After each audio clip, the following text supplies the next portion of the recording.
Welcome to 3RR news బులెటిన్ల ముందుగా headlines. విజయవాడలో FICCI national executive committee meeting లో పాల్గొన్న ముఖ్యమంత్రి చంద్రబాబు నాయుడు.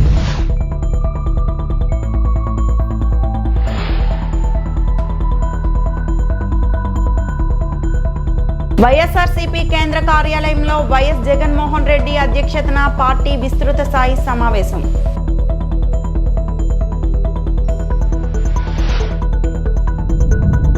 పేదలకు ఇంటి నిర్మాణ అనుమతులు ఫీజులు భారం కాకుండా ప్రభుత్వం కీలక నిర్ణయం మంత్రి నారాయణ. ఆధునిక సాంకేతికతకు చిరునామాగా రాజధాని అమరావతిని నిర్మిస్తున్నామని ముఖ్యమంత్రి చంద్రబాబు నాయుడు అన్నారు. 100 ఏళ్ల తర్వాత కూడా టెక్నాలజీలో ఎవరు అందుకోలేరని, భవిష్యత్తు నగరంగా రాజధాని ఉండేలా ప్రణాళికలు రూపొందిస్తున్నామని చెప్పారు. విజయవాడలో ఫిక్కీ ఆధ్వర్యంలో నిర్వహిస్తున్న జాతీయ కార్యనిర్వాహక సమావేశంలో చంద్రబాబు ప్రసంగించారు. దేశ పురోగతిలో ఐటీ కీలక పాత్ర పోషిస్తుందన్నారు. టెక్నాలజీని ముందుకు తీసుకెళ్లడంలో ఐటీ అభివృద్ధి ఎంతగానో ఉపయోగపడుతుందన్నారు. రానున్న రోజుల్లో సాంకేతిక పరిజ్ఞానంతో వివిధ రకాల డ్రోన్లు మానవాళికి అనేక రకాలైన సేవలు అందుబాటులోకి తెస్తాయని వెల్లడించారు. సాంకేతిక జీవితంలో ఒక భాగంగా మారుతుందని చెప్పారు. డ్రోన్ల సాయంతో రాత్రి సమయంలో పోలీసులు పెట్రోలింగ్ చేస్తున్నారన్నారు. AI నాలెడ్జ్తో ఎన్నో అద్భుతాలు సృష్టిస్తున్నామన్నారు. ప్రధాని మోడీ వికసిత్ భారత్ లక్ష్యానికి అనుగుణంగా స్వర్ణాంధ్రప్రదేశ్ విజన్ లక్ష్యం నిర్దేశించుకున్నామన్నారు. రాబోయే రోజుల్లో అమరావతిలో నుంచి మంచి అవకాశాలు వస్తున్నాయని తెలిపారు. హైదరాబాద్ ఏ విధంగా అభివృద్ధి జరిగిందో ఇంకా కొత్త తరహాలో అమరావతిని అభివృద్ధి చేస్తామని చంద్రబాబు వెల్లడించారు. So I can identify every person with Aadhaar authentication. That is a big gift for all of us. Nowhere in the world this type of authentication. Next one, I am bringing all family members as a unit. Third one, every house I am geotagging. Tomorrow any crisis or any cyclone, I want to send medicine or food. Directly I can send any house where you require. That is the power of technology. Now we are preparing data lake. Central government programs, state government programs, and also its personal assets, liabilities, profession, everything will build. Individual security, family empowerment, we wanted to do in a big way. That is going to happen now. What I wanted to impress upon you, I am going to get all the data points, 42 parameters or 50 parameters tomorrow. Temperature, humidity, air quality, wind direction, reservoirs, water levels, then groundwater, even soil moisture, even the cyclone prediction, flood management, even cloud bursting, thunderbolts prediction. So many things I am going real time. I can alert real time with artificial intelligence. Data is available, historical data, knowledge is available, real time data has come. Now only by using that real time data, I can give 95% or 99% accuracy. That is where we are working with Bill Gates on health. Preventive health, real-time monitoring, if necessary, hospital, and how to handle health, we are going to do in a big way in Andhra Pradesh. It will be a model for others to replicate. First, Andhra Pradesh, you want to do, you want to bring technology and knowledge, global technologies. We'll prove it proof of concept. Then it can be replicated all over the world. That is the work we are doing. పేదలకు ఇంటి నిర్మాణ అనుమతులు ఫీజులు భారం కాకుండా ప్రభుత్వం కీలక నిర్ణయం తీసుకుంది. పట్టణాల్లో 50 చదరపు మీటర్ల విస్తీర్ణంలో పేదలు నిర్మించుకునే G+1 నివాస భవనాలకు ఇక ₹1కే అనుమతులు ఇవ్వాలని కేబినెట్ లో నిర్ణయించారు. 3 మీటర్ల ఎత్తు దాటిన భవనాల్లో బాల్కనీలు గరిష్టంగా 1.5 మీటర్ల వెడల్పుతో నిర్మించుకునే అవకాశం కొత్తగా కల్పించారు. నివాస భవనాలకు సంబంధించి సెట్ బ్యాక్ లో అనేక వెసులుబాట్లు ఇచ్చారు.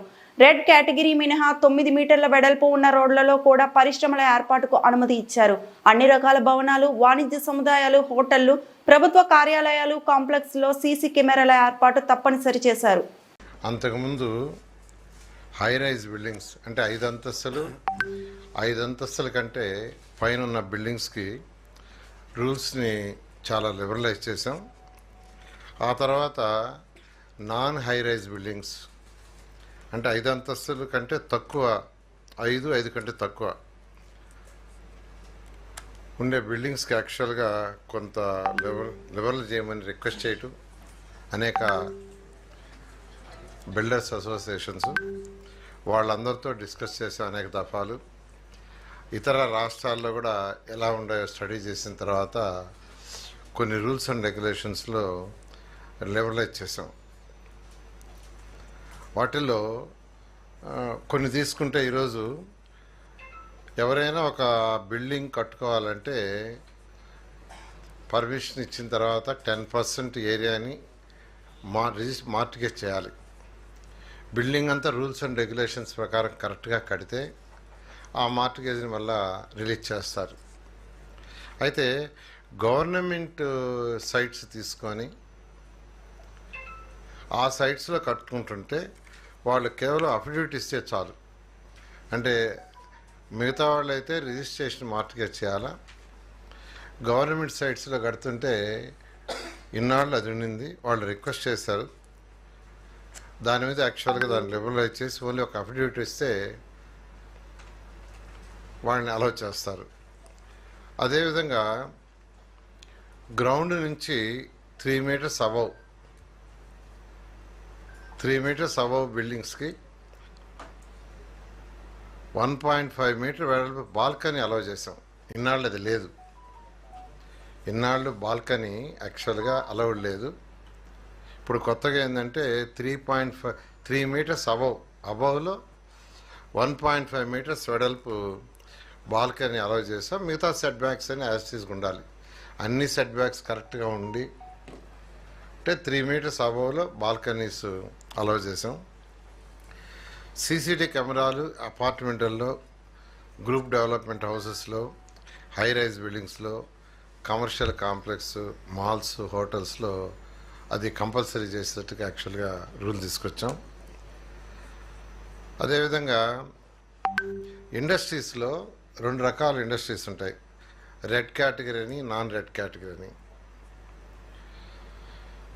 నాన్ రెడ్ కేటగిరీలో 9 మీటర్స్ వెడల్పు రోడ్డు ఉన్న బిల్డింగ్స్ అలౌ చేస్తాం.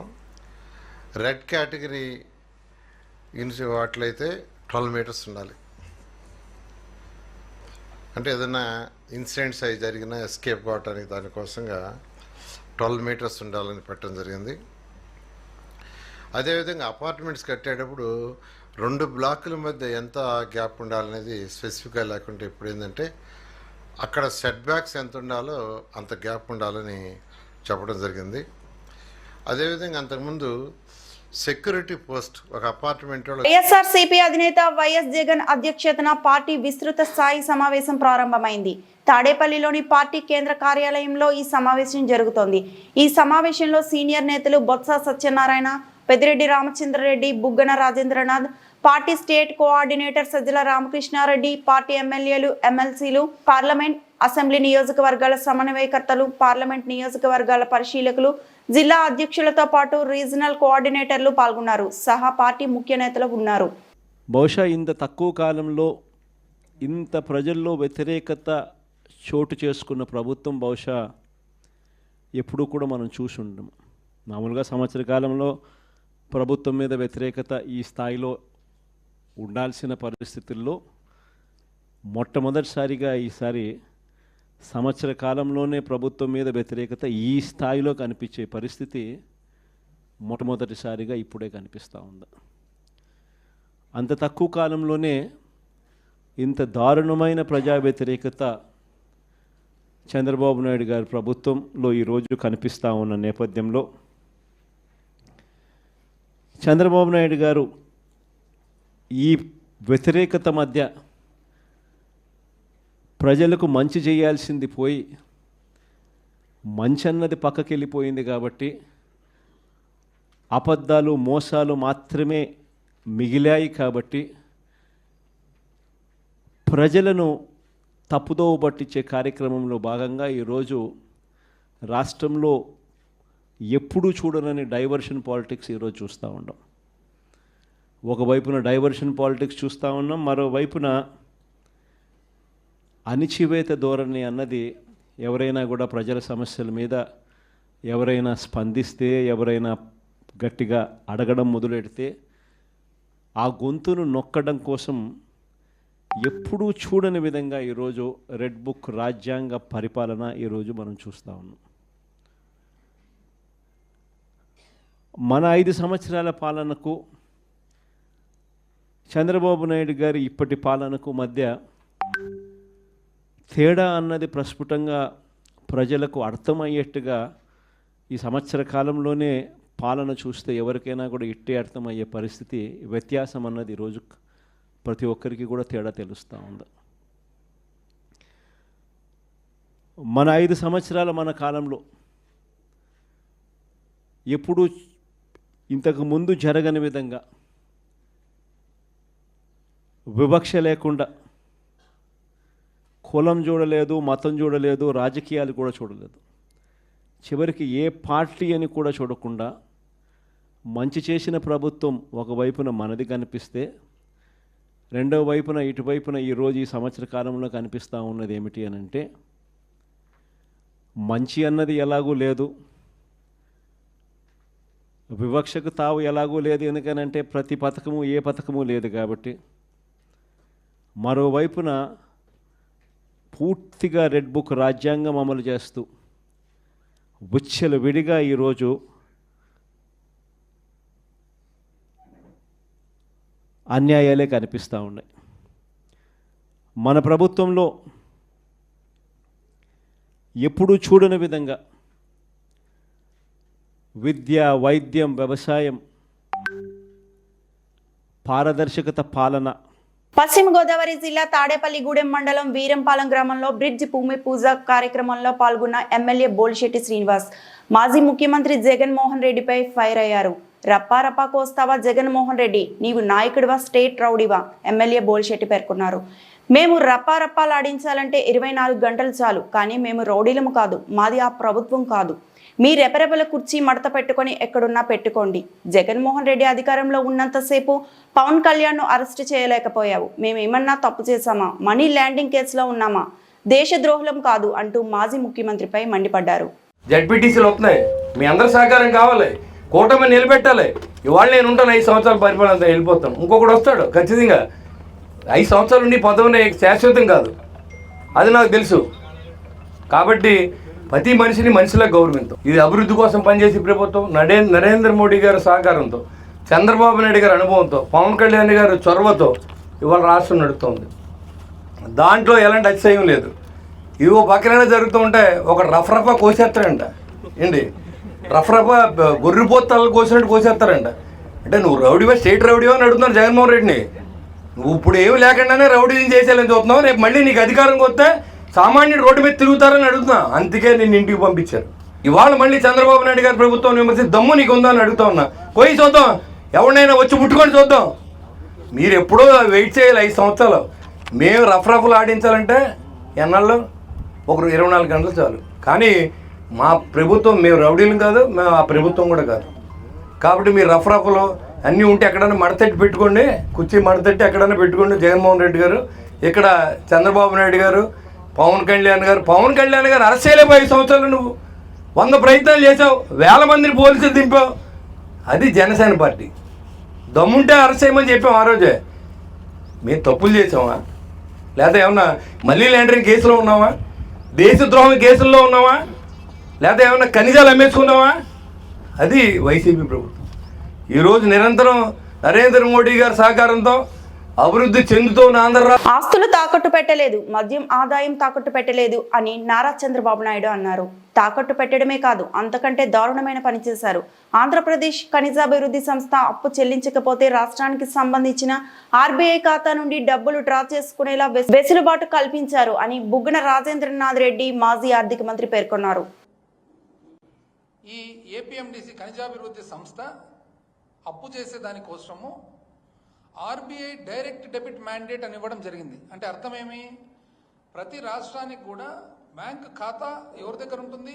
ఆర్బీఐ దగ్గర, రిజర్వ్ బ్యాంక్ ఆఫ్ ఇండియా దగ్గర ఉంటుంది. ప్రతి రాష్ట్రానికి, దేశానికి, రాష్ట్రానికి రిజర్వ్ బ్యాంక్ ఆఫ్ ఇండియాలో ఖాతా ఉంటుందన్నమాట. ఎట్లయితే మనందరికి కూడా సేవింగ్స్ అకౌంటు, బ్యాంక్ అకౌంటు ఉంటుందో రాష్ట్రానికి ఆర్బీఐలో ఉంటుంది. ఈరోజు ఎటువంటి వెసులుబాటు ఇచ్చినారంటే, ఏ కారణం వలన ఒకవేళ ఆంధ్రప్రదేశ్ రాష్ట్ర ఖనిజాభివృద్ధి సంస్థ అప్పు అంటూ కట్టలేకుంటే టైం లోపల, అంటే ఇప్పుడు ఈ నెల జూన్ లోపల 3,429 కోట్లు ఏదైతే అప్పు చేయడం జరిగిందో ఒక కంతు ఉంటుంది. ఆ కంతు ఒకవేళ ఆంధ్రప్రదేశ్ రాష్ట్ర ఖనిజాభివృద్ధి సంస్థ ఏపీఎండిసి కట్టలేకుంటే అప్పుదారులు డైరెక్ట్గా రాష్ట్రానికి సంబంధించిన ఆర్బీఐలో ఉండే అకౌంట్ నుంచి డబ్బులు డ్రా చేసుకునే దానికి వెసులుబాటు ఇచ్చినారు. నాకు తెలిసి ఎక్కడ చరిత్రలు ఇక్కడ లేదు, రాష్ట్ర చరిత్రలో అయితే లేనే లేదు, దేశ చరిత్రలో కూడా నాకు తెలిసి ఇటువంటి దాఖలాలు ఉండవని చెప్పి నేను అనుకుంటూ ఉన్నాను. ఎంత అన్యాయం అండి! ఇప్పుడు దీనివల్ల మీరు చేస్తున్నదేమి? రాజ్యాంగ ఉల్లంఘన. రాజ్యాంగంలో 2003, 2004 ఆర్టికల్స్ ఏం చెప్తాయి? ఏ ఒక్క రూపాయి కానీ రాష్ట్ర ఖజానాలో నుంచి బయటకు తీసుకోవాలంటే అసెంబ్లీ, ఇప్పుడు అసెంబ్లీకి అంత ప్రాముఖ్యత ఎందుకు? పార్లమెంటుకు అంత ప్రాముఖ్యత ఎందుకు? ఎన్నో బాధ్యతల్లో భాగంగా రాష్ట్రంలో దేశంలో ఉన్న ప్రతి పౌరునికి సంబంధించిన ధనము కానీ వారి శ్రేయస్సు కానీ వాళ్ళ చేతిలో పెట్టడం జరుగుతుంది 5 సంవత్సరాల కాలపరిమితి. ఈరోజు 203 ఆర్టికల్ ప్రకారము ఏదైనా కానీ ఒక డిపార్ట్మెంట్కు డబ్బులు రావాలనంటే అసెంబ్లీలో ఎమ్మెల్యేలు ఒకవేళ వాళ్ళు ఓట్ చేస్తేనే, సమ్మతం తెలిపితేనే ఇచ్చేదానికి ఉంటుంది. 204 ఆర్టికల్లో అప్రోప్రియేషన్ బడ్జెట్ సెషన్ అయిపోయిన తర్వాత చివరకు మొత్తము ఈ సంవత్సరానికి ఈ డబ్బులు పరిపాలన చేసేదానికి అవసరం అంటే రాష్ట్ర శాసనసభ ఆమోదం తెలిపిన తర్వాతనే డ్రా చేయడానికి అవకాశం ఉంటుంది. అంతవరకు ఒక్క రూపాయి కూడా డ్రా చేయడానికి అవకాశం ఉంటుంది. ఓన్లీ గవర్నర్ గారికి ప్రత్యేకమైన కోర్టుకు సంబంధించినవి తప్ప మిగతా ఎక్కడ కూడా 1 రూపాయి తీసుకునే దానికి అవకాశం ఉండదు. ఏపీలో ప్రభుత్వ పాఠశాలలు జాయిన్ అవ్వండి అంటూ ఉపాధ్యాయులు రోడ్డెక్కి ప్రాధేయపడాల్సిన పరిస్థితులు నెలకొన్నాయి. కానీ ప్రతి చోట ఉపాధ్యాయ పిల్లలు మాత్రం కార్పొరేట్ స్కూల్లో చదువుతూ ఉంటారు.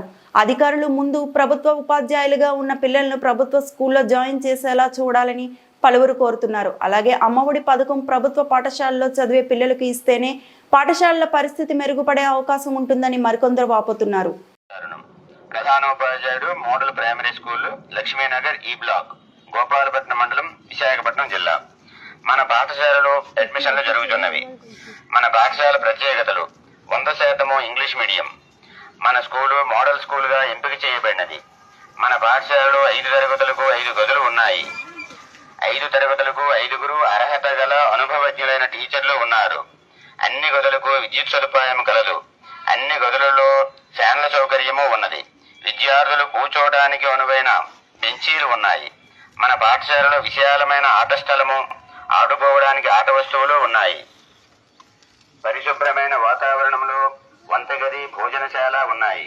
విద్యార్థులకు పరిశుభ్రమైన టాయిలెట్లు, రన్నింగ్ వాటర్ సదుపాయము ఉంది. టాయిలెట్ల క్లీనింగ్ ఆయా ఉంది. విద్యార్థులు తాగడానికి స్వచ్ఛమైన ఆర్ఓ వాటర్ సదుపాయం కూడా ఉంది. మన పాఠశాలలో ఆటల పోటీలు నిర్వహిస్తున్నాము. నైతిక విలువలతో కూడిన విద్యను బోధించడం జరుగుతుంది. విద్యార్థులకు పాఠశాలలో పుట్టిన తేదీలు కూడా నిర్వహించడం జరుగుతుంది. చదువులో వెనుకబడిన విద్యార్థులకు ప్రత్యేక తరగతులు నిర్వహించబడుతుంది. మన పాఠశాల పూర్తిగా ఇంగ్లీష్ మీడియంలో మార్చబడింది. విద్యార్థుల ప్రగతిని ఎప్పటికప్పుడు వాట్సాప్ గ్రూపులో పేరెంట్స్కు తెలియజేయబడుతుంది. ప్రతి నెల తల్లిదండ్రుల సమావేశము, 2 నెలలకు ఒకసారి పేరెంట్ కమిటీ సమావేశము నిర్వహించడం జరుగుతుంది. మన పాఠశాలలో ఎటువంటి ఫీజులు లేవు. విద్య నేర్చుకునే అవకాశం పూర్తిగా ఉచితం. ప్రతి గురువారము విద్యార్థులకు రక్తహీనత రాకుండా IFA టాబ్లెట్లు ఇవ్వడం జరుగుతుంది. సంవత్సరానికి 2 సార్లు డీవార్మింగ్ టాబ్లెట్లు, ఆల్బెండజోల్ టాబ్లెట్లు ఇవ్వడం జరుగుతుంది. ప్రతి నెల డాక్టర్లచే విద్యార్థులకు వైద్య పరీక్షలు నిర్వహించడం జరుగుతుంది.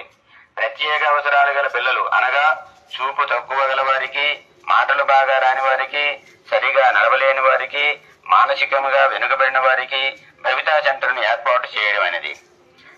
మన స్కూలుకు రండి, విద్యార్థుల ప్రగతిని పరిశీలించండి, మీ పిల్లలను మన బడిలో చేర్చండి, మన పాఠశాల అభివృద్ధికి సహకరించండి.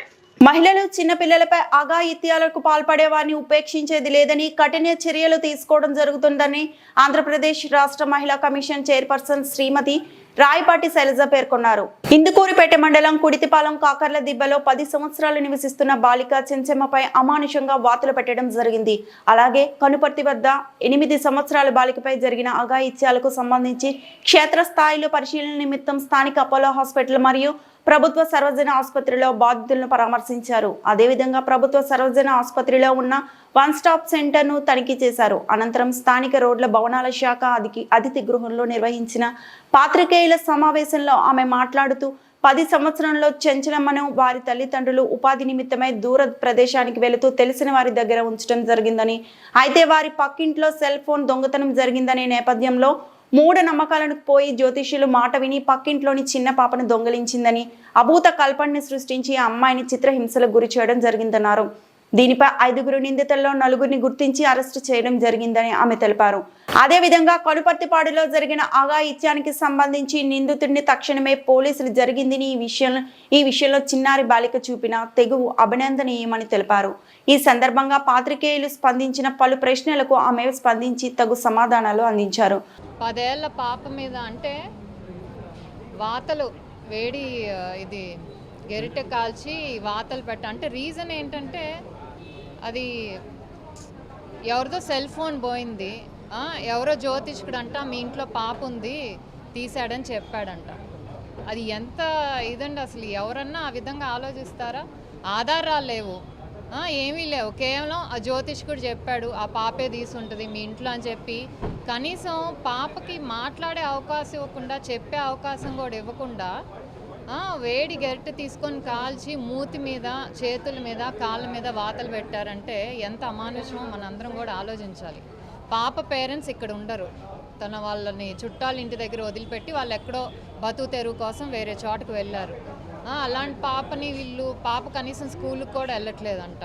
వీళ్ళింట్లోనే పూటకు ఒకళ్ళ ఇంట్లో అక్కడక్కడ ఉండి మరి వాళ్ళు భోజనం పెట్టడం లేకపోతే చిన్న చిన్న పనులు చేయించుకోవటం అలా చేసి నేబర్స్ అందరూ ఆ అమ్మాయి చేసి ఉంటుంది అని చెప్తే మరి ఆ ఉద్దేశంతో కనీసం ఏ ఆధారాలు లేకుండా ఆమె మీద ఈ దారుణం చేయటం అనేది నిజంగా మహిళా కమిషన్ తరఫున, మహిళా కమిషన్ అనే కాదు ఏ మనిషి కూడా దీన్ని మనసున్న వాళ్ళు ఎవరైనా కూడా హర్షించరు.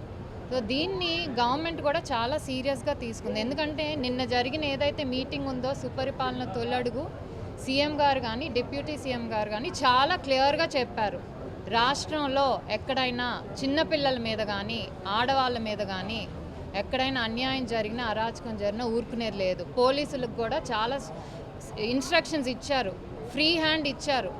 ఎవరైనా సరే వాళ్ళని మీరు వెంటనే శిక్షించాలి, కేసు పెట్టాలి, ఇలాంటివి జరగకూడదు రాష్ట్రంలో. ఎందుకంటే ఇది ప్రో విమెన్ గవర్నమెంట్, విమెన్ అంతా వాళ్ళ సొంత కాళ్ళ మీద నిలబడాలి. చిన్నపిల్లలు కూడా ప్రతి ఒక్కళ్ళు స్కూల్కి వెళ్ళాలి అనే ఉద్దేశంతో ఉన్న ప్రభుత్వం ఇది. సో ఇలాంటివి ఎక్కడా కూడా జరగకుండా చూసే బాధ్యత గవర్నమెంట్ తీసుకుంటుంది. దాంట్లో భాగంగా పోలీసులు కూడా ఫ్రీ హ్యాండ్ ఇచ్చారు. ఇలాంటివి ఎక్కడ జరిగినా కూడా పెద్దవాళ్ళైనా సరే చిన్నవాళ్ళైనా సరే ఏ పార్టీ అయినా సరే బయాస్ అనేది ఉండదు. ప్రతి ఒక్కళ్ళు ఎవరైనా అన్యాయం చేస్తుంటే వాళ్ళు శిక్షకి అర్హులు. ఆ మెసేజ్ చాలా క్లియర్గా నిన్న అందరికీ ఇచ్చారు. సో దానిలో భాగంగా ఇక్కడ మేము వచ్చి పాపను చూసాము. అల్లవరం మండలం కొమరగిరి పట్టణంలో నకిలీ మద్యం తయారు చేస్తున్న 8 మంది ముఠా సభ్యులను ఎక్సైజ్ అధికారులు అరెస్టు చేసి మీడియా ముందు ప్రవేశపెట్టారు. ఈ సందర్భంగా ప్రొహిబిషన్ అండ్ ఎక్సైజ్ శాఖ అసిస్టెంట్ కమిషనర్ రేణుక మాట్లాడుతూ ఎస్సీ బ్లాక్ పేరుతో నకిలీ మద్యాన్ని తయారు చేసి బెల్ట్ షాపులకు విక్రయిస్తున్నట్లు గుర్తించామన్నారు. ఘటనా స్థలంలో 1065 లీటర్ల నకిలీ మద్యం, 6000 ఖాళీ మద్యం సీసాలు, 6000 మూతలు, 6000 ఏసీ బ్లాక్ లేబుల్స్, రంగు కోసం వాడే క్యారమిల్, నకిలీ మద్యం తయారీకి వినియోగించే యంత్రాన్ని స్వాధీనం చేసుకున్నామన్నారు. ఎవరికి అనుమానం రాకుండా హైదరాబాద్ నుండి స్పిరిట్ను కొరియర్ సర్వీసుల ద్వారా రప్పిస్తున్నారని తెలిపారు. తయారు చేసిన నకిలీ మద్యం ఒక్కొక్క బాటిల్ 80 రూపాయల నుండి 120 రూపాయల వరకు విక్రయిస్తున్నారని ఆమె వెల్లడించారు. పరారీలో ఉన్న 2 కీలక నిందితుల కోసం ప్రత్యేక బృందాలు గాలిస్తున్నాయన్నారు. గతంలో వీరు పుదుచ్చేరి యానం నుండి నాన్ డ్యూటీ పెయిడ్ మద్యాన్ని తీసుకువచ్చి ఆంధ్రాలో అమ్మిన నేర చరిత్రను కలిగి ఉన్నారన్నారు. దాదాపు 1065 లీటర్ల స్పూరియస్ లిక్కర్ని ఇక్కడ కొమరగిరి పట్టణంలో డిటెక్ట్ చేయడం జరిగింది. ఒక అబాండెండ్ హౌస్లో కొమరగిరి పట్టణంలో ఒక 4 ముద్దాయిల్ని ఇన్వాల్వ్ చేస్తూ అక్కడ 1065 లీటర్ల స్పూరియస్ లిక్కరు, అలాగే 6000 empty bottles, 6000 caps, 6,000 fake labels ఇక్కడ ఏవైతే ఉన్నాయో ఫేక్ లేబుల్స్ అవి సీజ్ చేయడం జరిగింది. వీటికి సంబంధించి ఈ ఏసీ బ్లాక్ అనే లిక్కర్ అండి, ఇది ఫేక్ లిక్కర్. ఇది మనం డ్యూటీ పెయిడ్ లిక్కర్ కాదు. ఇది ఆంధ్రప్రదేశ్ గవర్నమెంట్ వాళ్ళు డిస్టిలరీస్లో అలౌ చేసిన లిక్కర్, ప్రొడక్షన్ చేసిన లిక్కర్ అయితే కాదు. ఇది వీళ్ళు హైదరాబాద్ నుంచి ఒక స్పిరిట్ క్యాన్స్తోని ఇట్లా ఏవైతే ఉన్నాయో మీకు వైట్ క్యాన్స్ కనిపిస్తున్నాయో అలా క్యానులతో కొరియర్ సర్వీసెస్ ద్వారా ఇక్కడికి క్యాన్స్ తెప్పించుకొని వాటిలో క్యారమెల్ ఇవి కలుపుకొని ఇక్కడే ఆ మెషిన్లో బాటిలింగ్ చేయించి ఈ బాటిల్స్ని ఇక్కడే సప్లై చేయడం జరుగుతుంది. ఈ కేసుకి సంబంధించి కీలకమైన వ్యక్తుల్ని ఇప్పటికే అరెస్ట్ చేయడం జరిగిందండి. దాదాపు 8 మందిని ఇప్పటి వరకు అరెస్ట్ చేయడం జరిగింది. ఇంకో 2 ఉన్నారండి యెట్ టు బి అరెస్టెడ్. పాలకొల్లులో ఒక వ్యక్తి ఉన్నారు, అతన్ని కూడా ఇంకా అరెస్ట్ చేయాల్సి ఉంది. అలాగే హైదరాబాద్లో ఇంకో వ్యక్తి ఉన్నారు, వాళ్ళని కూడా అరెస్ట్ చేయాల్సి ఉంది. వాళ్ళిద్దరూ కీలక వ్యక్తులుగా మా ఇన్వెస్టిగేషన్లో ఇప్పటి వరకు నిర్ధారించడం జరిగింది. ఇప్పటి వరకు ఇక్కడ అరెస్ట్ అయిన వాళ్ళలో వచ్చేటప్పటికి మాకు మెయిన్ పర్సన్స్ వచ్చేటప్పటికి నురుకుర్తి శ్రీనివాస్ సత్యనారాయణ గారి కుమారుడు, 38 సంవత్సరాలు సుమారు ఉంటాయి, కాజులూరు గ్రామస్తుడండి. కాజులూరులో దుద్దుకూరు అనే గ్రామానికి సంబంధించిన వ్యక్తి. ఈ నురుకుర్తి శ్రీనివాస్ అనే అతను ఈ హైదరాబాద్లో ఉన్న వ్యక్తితో మాట్లాడి అక్కడ నుంచి ఇక్కడ ఉన్న వాళ్ళకి పరిచయం చేస్తూ బొర్రా సత్య అప్పారావు అని మాచవరం గ్రామస్తుడు అతను మరియు పిల్లా శ్రీనివాసు ఎలియాస్ వెంకన్న చింతాడుగురు వాస్తవ్యులు వీళ్ళంతా కలిసి పాలకొల్లులో చిన్ని ఎలియాస్ పులి రోషద్ శీతల్ అనే వ్యక్తి వీళ్ళందరూ కలిసి ఇంతకు ముందర గత 2 సంవత్సరాల క్రితమో లేకపోతే సంవత్సరం క్రితమో వీళ్ళంతా ఈ స్పూరియస్ లిక్కర్కి యానం నుంచి ఎన్డీపీఎల్కి తెచ్చుకొని మన బాటిల్స్లో అంటే ఫేక్ ఎంటీ బాటిల్స్లో తీసుకొస్తూ ఫేక్ లిక్కర్ని తయారు చేస్తూ వీళ్ళు ఆ అలవాటు ఉండడం వల్ల ఇప్పుడు కొత్తగా స్పిరిట్ని కూడా తీసుకొచ్చి ఇక్కడ ఈ ఏసీ బ్లాక్ అనే లిక్కర్ని తీసుకొచ్చి అమ్మడం జరుగుతుంది. మాకు ఇక్కడ వచ్చిన ఇన్ఫర్మేషన్ సమాచారం మేరకు మాకు ఒక కేసు దొరికింది. ముందర ఒక 48 బాటిళ్ళు, ఇంకొక 12 బాటిళ్ళు ఒక 2 వ్యక్తుల దగ్గర దొరికాయి. సో వాళ్ళ దగ్గర నుంచి వెనక బ్యాక్వర్డ్ లింకేజ్కి వెళ్ళేటప్పటికి మాకు ఈ గొడౌన్ సీజ్ చేయడం జరిగింది. ఆ గొడౌన్లో ఇందాక మీకు చెప్పినట్టుగా 6,000 క్యాప్స్, 6,000 ఎంటీ బాటిల్స్, అలాగే 1,065 లీటర్ల స్పూరియస్ లిక్కర్ని సీజ్ చేయడం జరిగిందండి. డాక్టర్ బిఆర్ అంబేద్కర్ కోనసీమ జిల్లా కొత్తపేట నియోజకవర్గం కొత్తపేట మండలం మందపల్లి ప్రముఖ శ్రీ మందేశ్వరి శనేశ్వరి స్వామివారి ఆలయ నూతన అసిస్టెంట్ కమిషనర్ కార్యనిర్వహణాధికారిగా దారపురెడ్డి సురేష్ బాబు ఈ రోజు బాధ్యతలు స్వీకరించారు. ఈ సందర్భంగా ఆయన మీడియా సమావేశంలో మాట్లాడుతూ ఆలయ విశిష్టతను కాపాడుతూ భక్తులకు ఎటువంటి ఇబ్బందులు కలగకుండా సౌకర్యాలు కల్పిస్తూ ఆలయ అభివృద్ధికి కృషి చేస్తానని సురేష్ బాబు అన్నారు. నమస్కారం అండి. ఈరోజు బిఆర్ అంబేద్కర్ కోనసీమ జిల్లా కొత్తపేట మండలం మందపల్లి గ్రామంలో వేయించేసిన శ్రీ మందేశ్వర అంటే శనీశ్వర అంటారు మందేశ్వర స్వామి దేవస్థానం అసిస్టెంట్ కమిషనర్గా నేను ఇవాళ ఛార్జ్ తీసుకున్నానండి. మీ అందరికీ తెలియజేసింది ఏమంటే ఈ శనీశ్వరుడుకి స్థాపించబడిన ఈ శివలింగానికి స్వచ్ఛమైన నువ్వుల నూనెతో అభిషేకించితే భక్తుల కోరికలు తీరతాయండి. ఇక్కడ భక్తులందరికీ వచ్చిన భక్తులందరికీ ప్రత్యేక సదుపాయాల మీద నేను ప్రత్యేక దృష్టి పెట్టాను, మౌలిక వసతుల మీద దృష్టి పెట్టాను.